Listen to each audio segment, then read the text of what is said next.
శుక్లాంబరధరం విష్ణుం సశివర్ణం చతుర్భుజం ప్రసన్నవదనం ధ్యాయేత్ సర్వవిఘ్నోపశాంతయే అగజానన పద్మార్కం గజానన మహార్నిశం అనేకదంతం భక్తానాం ఏకదంతం ఉపాస్మహే. ఓం గం గణపతయే నమః. ఓం శ్రీమాత్రే నమః. ఓం శ్రీ గురుభ్యోం నమః. మా ఆది ఆశ్రయం చూస్తున్నటువంటి మీ అందరికీ, అలాగే ఫారిన్ కంట్రీస్లో ఉండి నన్ను నా వీడియోలను చూస్తూ ప్రోత్సహిస్తున్నటువంటి మీ అందరికీ కూడా పేరు పేరున నా హృదయపూర్వక నమస్కారాలు. ఇప్పుడు మనం 23వ తారీఖు ఫిబ్రవరి నుంచి 28వ తారీఖు ఫిబ్రవరి వరకు కూడా ఈ వారం రోజులు ఎలా ఉండబోతుంది? అద్భుతంగా ఉండబోతుందండి. మీ శుక్రుడు బ్రహ్మాండంగా ఉన్నాడు కదా. సో చెప్పుకుందాము. ముఖ్యంగా మీ జాతకాలు తెలుసుకోవాలనుకుంటే మీరు మీ date of birth, time of birth, place of birth మీరు నాకు వాట్సాప్ చేయండి.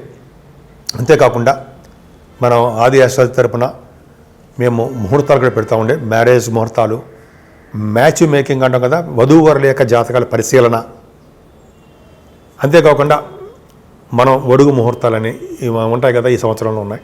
ఇవన్నీ మన ఆది ఆస్ట్రాలజీ తరఫున చేస్తాము. నేనే చేస్తాను. మీకు కావాలనుకుంటే మా ఆది ఆస్ట్రాలజీని కింద నంబర్ స్క్రోల్ అవుతుంది, వాటి నంబర్ని సందర్శిస్తే తప్పకుండా నేను చెప్తాను.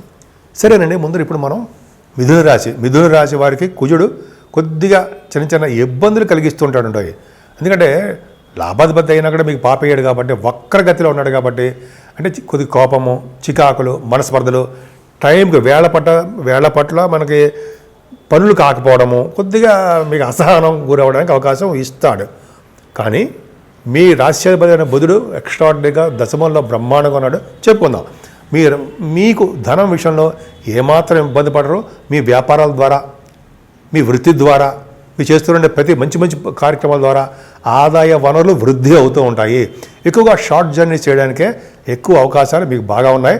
ఏదేమైనా కేతు ప్రభావం 4th భావంలో ఉండడం వలన, గురుదృష్టి కుజదృష్టి ఉండడం వలన మీరు చక్కటి విద్యలు బాగా రాణిస్తారండి. తల్లిగారి యొక్క ప్రేమ అద్భుతంగా ఉంటుంది.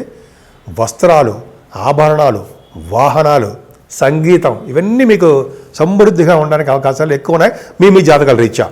ఇవన్నీ కూడా మా జాతకాలు చెప్పేవారు కూడా తెలుసుకోవడం వరకు మాత్రమే, ఏ ఒక్కరిని ఉద్దేశించి చెప్తే మాత్రం కాదని కొద్దిగా గుర్తుపెట్టుకోండి. సరే, అది పక్క పెడదామండి. ముఖ్యంగా మీరు స్టాక్ మార్కెట్లో ఉన్న వాళ్ళకి చక్కగా విశేష ప్రతిభ కనబరుస్తారు, బాగా షైన్ అవుతారు. మీ రాశి వారికి పుత్రిక సంతాన యోగం కలగడము, సంతానం వలన సంతానమే అభివృద్ధిగా ఉండడము, సంతానం వలన యోగ్యత మీకు బాగా ఉంది.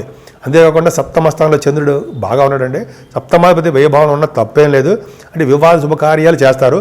కుజ దృష్టి కూడా ఉంది కాబట్టి చంద్రమంగళ యోగంలో మనం అనుకోవచ్చు. కాబట్టి మీ రాశి వారికి చంద్రమంగళ యోగం ఉండడం వల్ల, సప్తమ స్థానం ఉండడం వల్ల వ్యాపారాభివృద్ధి కలుగుతుంది. రియల్ ఎస్టేట్ రంగంలో ఉన్న వారికి చాలా బాగుంటుంది. మీరు కోరుకున్న వివాహాలు, వేడుకలు జరగడానికి ఎక్కువ అవకాశాలు ఈ మాసంలోనే ఉన్నాయి. అంతేకాకుండా మీరు అంటే ఈ మాసంలో అంటే 23 నుంచి 28 వరకు. అంతేకాకుండా భార్యాభర్తల యొక్క అనురాగం అద్భుతంగా ఉంటుంది. గురుదృష్టి అష్టమ స్థానం ఉండడం వల్ల ఎటువంటి కోర్టు కేసులు ఉన్నా మీకు అన్ని పరిహారం అవడానికి అవకాశాలు ఎక్కువ ఉన్నాయి. పరిహారం కూడా అవుతాయి. అంతేకాకుండా మీ పూర్వీకుల ఆస్తిపాస్తులు రావడానికి, సడన్ గేమ్స్ ఉండడానికి, సేవగా జనం ఉండడానికి ఎక్కువ అవకాశాలు ఉన్నాయి. అసలు మెయిన్ ఇంపార్టెంట్ భాగ్య రాజ్యస్థానాలు అద్భుతంగా ఉన్నారండి. అద్భుతంగా ఉన్నాయి. భాగ్యస్థానంలో రవితో కలిసిన, శనితో కలిసిన బుధుడు 9th house lord in 9th house, 3rd house lord in 9th house. అంటే దూర ప్రయాణాలు, అంటే ప్రాంత ప్రయాణాలు అన్నాం. దగ్గర ప్రాంత ప్రయాణాలు, దూర ప్రాంత ప్రయాణాలు ఉంటాం కదా, చేసి తీరుతారు. ముఖ్యంగా రవిశనులు ఉన్నారంటే గంగా స్నానం చేయిస్తారు వాళ్ళు. త్రివేణి సంగమంలో మీరు స్నానాలు చేయడానికి అవకాశాలు ఎక్కువ ఉంటాయి. స్నానాలు కూడా చేయిస్తుంటారు, అయితే చేస్తారు. సో గంగా స్నానం, త్రివేణి సంగమం, ప్రయాగ క్షేత్ర దర్శనము, ప్రయాగలో స్నానం చేస్తే మరుజన్మ ఉండదు అంటాం కదా అండి. పైగా అప్పుడు మహాకుంభమేళలో ప్రయాగరాజుల స్నానం ఎంతో అదృష్టం ఉంటుంది. సో అది పక్క పెడితే మీరు భాగ్యస్థానంలో రవిశనులు ఉన్నారు కాబట్టి, రవిశనులు భాగ్యంలో ఉన్న వాళ్ళకి పొలిటికల్ రంగంలో పదవులు వస్తాయి. పొలిటికల్ రంగంలో గుర్తింపు, గౌరవం దక్కుతుంది. అది ఖచ్చితంగా ఉంటుంది. అంతేకాకుండా మీరు చేస్తున్న బిజినెస్లు, ఎలక్ట్రిసిటీ, ఎలక్ట్రానిక్స్, కంప్యూటర్స్, ఈ సాఫ్ట్వేర్స్, అలాగే కోలు అంటాం కదా, సింగరేణి అని, అలాగే ఐరను, స్టీలు, పెట్రోలియం, అలాగే మనం చెప్తుంటాం కదండి, అది ఆటోమొబైల్ ఇండస్ట్రీస్ అని, ఆటోమొబైల్, సిమెంట్ పరిశ్రమలు, ఫార్మా రంగం, ముఖ్యంగా గుర్తులు చెప్తున్నాం అంటే శని రవి కారకత్వాలు. వాళ్ళకి రవిబుధుల కారకత్వం ఉన్న వాళ్ళకి భాగ్యస్థానం రవిబుధుల కారకత్వం అంటే financial accounts, chart account, CA, ICW అంటాం కదా వాళ్ళకి. బుధ శనులు కాంబినేషను రచయితలకి ధనయోగం బాగా పట్టుకోబోతుంది, అదృష్టం బాగా పట్టుకుంటుంది అర్థం అయిపోతుంది. అంటే మీరు చేస్తున్న ప్రతి బిజినెస్లోనూ షైన్ అవుతారు. ముఖ్యంగా సముద్ర స్నానాలు చేస్తారు. సరే, అది పక్క పెడితే గంగా స్నానం ఉందాం. దశమంలో శుక్రుడితో కలిసిన రాహు అండి. దశమంలో శుక్రుడితో కలిసిన రాహు సినిమా రంగంలో ఉన్న వాళ్ళకి బాగా యోగ్యత కలిగిస్తాడు, వాళ్ళు సక్సెస్ రేట్ని ఇస్తాడు తెలిసిపోతుంది. అంతేకాకుండా ఈ జలతత్వ రాశి అవడం వల్ల రాహు దశమంలో రాహు గంగా స్నానం చేయిస్తాడు. దశమంలో ఉన్న రాహు డాక్టర్స్ వృత్తిలో ఉన్న వాళ్ళకి బాగా డెవలప్ అయ్యేది చేస్తుంటాడు, గౌరవం గుర్తింపు వచ్చేది చేస్తుంటాడు. శుక్రుడికి తోడయ్యాడు, అబ్బో ధనయోగం బాగా పట్టుకుంటుంది.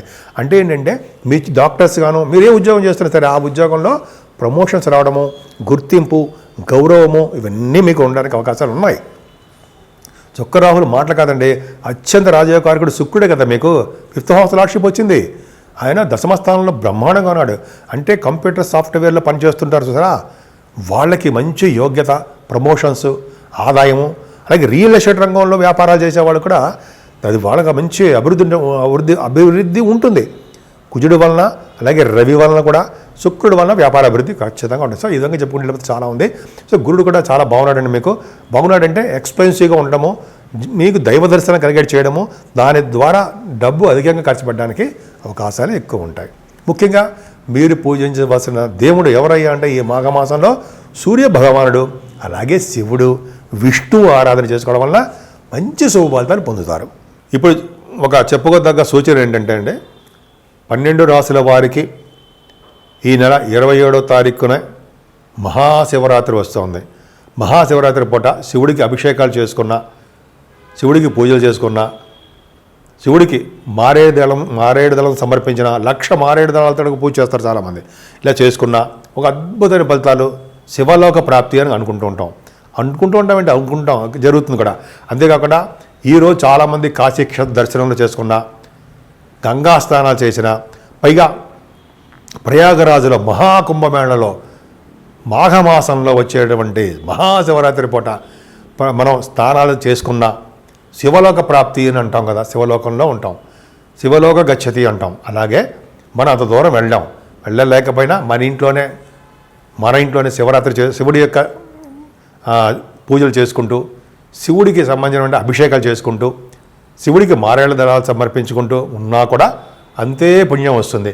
మనం వెళ్ళలేకపోయినా గంగానదిని ప్రార్థించిన, ప్రయాగ స్వామిని ప్రార్థించిన, అలాగే శివుడి అభిషేకం వల్ల శివుడికి సంబంధించిన పూజలు చేసుకున్నా సరే అంతే ఫలితాలు, మంచి శుభ ఫలితాలు 12 రాసుల వాళ్ళకే ఉన్నాయి. కాబట్టి మీరు మన ఇళ్లలోనే మనం శివుడికి అభిషేకాలు చేసుకుందాము. అంత దూరం వెళ్ళి మనం స్నానాలు చేయలేము కాబట్టి, స్నానాలు చేసిన వాళ్ళు అదృష్టవంతులే, చేయలేం కాబట్టి మన ఇళ్లలోనే ఉంటూ శివుడికి పూజలు చేసుకుంటూ శివుడి యొక్క ఆశీస్సులు పొందుతూ మనం అందరం అంటే 12 రాసుల వాళ్ళు కూడా దినదిన ప్రవర్ధమానం అవుతూ ఆయన యొక్క శివపార్వతుల యొక్క ఆశీస్సులు తీసుకుందాం. స్వస్తి.